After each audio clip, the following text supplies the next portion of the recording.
Welcome back to Reviews Per Minute. Today we're checking out one of our personal shop builds and quite possibly the coolest import you'll see this year, our 1998 Subaru Sambar. Well, but a Subaru, it has a Volkswagen badge, and you'd be correct, it does, but this is a Subaru. In the 90s, it was illegal to import any Volkswagen buses into Japan, so it became a huge trend to buy these Sambars and convert them into a Volkswagen bus-like vehicle, and so we have this beautiful Frankenstein of a car.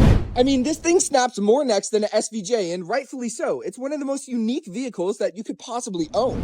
But the exterior isn't the only cool part about this vehicle. Check out the inside. You pull back, it's full sliding doors, and the interior has been completely restored and modified to resemble something like an 80s party bus with its orange seats and checkered flooring. And of course, it is an imported vehicle, so it's a right-hand drive. And it's powered by a 600cc engine, giving you just enough power for this thing to move and carry all the friends and family that you can fit inside. This is an absolutely priceless vehicle, and if you're looking for any other modified, exotic, or one-off builds, make sure to head over to rpmgaragetexas.com to check out our full inventory, and we'll see you guys in the next Reviews Per Minute.